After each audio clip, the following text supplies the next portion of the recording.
नमस्कार. भारतात 2027 ची जनगणना लवकरच सुरू होणार आहे. ही जनगणना विशेष आहे कारण ती डिजिटल साधनांचा वापर करून केली जाणार आहे. पहिल्या टप्प्यात म्हणजेच घर यादी व घरगणना कार्यात प्रत्येक घराची यादी तयार करून कुटुंबांची मोजणी केली जाईल आणि दुसऱ्या टप्प्यात लोकसंख्येची गणना केली जाईल. आधी पहिल्या टप्प्याविषयी बोलूया. या टप्प्यात नियुक्त केलेले प्रगणक घरांना भेटी देऊन घरांबद्दल माहिती गोळा करतील. परंतु ही प्रक्रिया स्वगणना पोर्टलद्वारे देखील पूर्ण केली जाऊ शकते.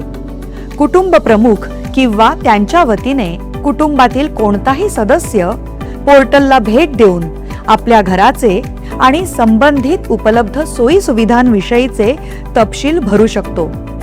कृपया नोंद घ्यावी.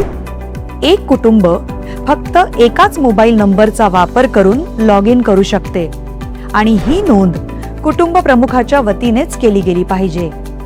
एकदा मोबाईल नंबरची स्वगणनेसाठी नोंदणी झाल्यावर तो नंबर दुसऱ्या कुटुंबासाठी वापरता येणार नाही. कुटुंब प्रमुखाचं नाव बदलता येणार नाही. लोकांनी स्वगणना केल्यास गणना प्रक्रिया अधिक सोपी आणि जलद होईल. हा याचा मुख्य फायदा आहे. स्वगणना ही एक विशेष सुविधा आहे.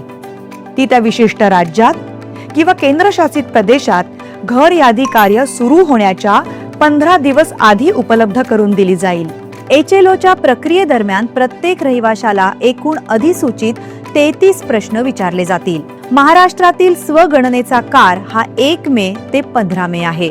तसेच HLO प्रक्रियेचा काळ हा 16 मे ते 14 जून आहे. स्वगणना पोर्टलवर तपशील कसा भरावा? सर्वप्रथम SE पोर्टल उघडा. त्यानंतर आपलं राज्य किंवा केंद्रशासित प्रदेश निवडा आणि स्क्रीनवर दिसणारा कॅप्चा भरा. त्यानंतर स्वागत स्क्रीन आपल्याला पुढील टप्प्यांवर मार्गदर्शन करेल. कुटुंब प्रमुख, उदाहरणार्थ समजा इथे सुशीला देवी आपलं नाव आणि मोबाईल नंबर नोंदवतात. आता तुमची सोयीची भाषा निवडा. त्यानंतर OTP द्वारे पडताळणी केली जाते. ही संपूर्ण प्रक्रिया सुरक्षित आणि अतिशय सोपी आहे. जिल्हा आणि सर्वात जवळचं महत्त्वाचं ठिकाण निवडणं गरजेचं आहे. तुम्ही शोधलेलं महत्त्वाचं स्थान दर्शवणारा एक मार्कर नकाशावर दिसेल. आता तो मार्कर तुमच्या घराच्या जागेवर ओढा. त्यानंतर जतन करा आणि पुढे जा वर क्लिक करा. यानंतर HLO प्रश्नावलीचं पान उघडेल. बहुतेक प्रश्न पर्यायांवर आधारित असतील. नावं लिहिण्यासाठी एक ध्वनी उच्चारण आणि आभासी कीबोर्ड देखील असेल. वारंवार विचारले जाणारे प्रश्न म्हणजेच FAQ आणि विशेष सूचना कोणत्याही शंकेचं त्वरित स्पष्टीकरण देतील. जर कोणताही प्रश्न किंवा माहिती अपूर्ण राहिली असेल तर तांत्रिकदृष्ट्या तुम्हाला लगेच सूचित केलं जाईल. सर्व तपशील भरल्यानंतर ते काळजीपूर्वक तपासून बघावेत.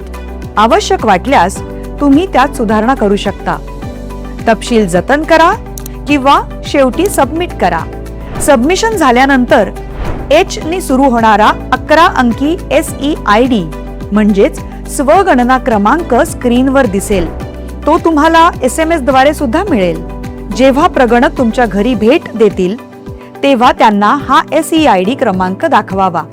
तुम्ही दिलेली अचूक माहिती केवळ आपल्या देशाला सशक्त करत नाही तर त्याचं खरं चित्रही सादर करते. म्हणून सहभागी व्हा आणि आपलं सहकार्य द्या. आपली जनगणना, आपला विकास.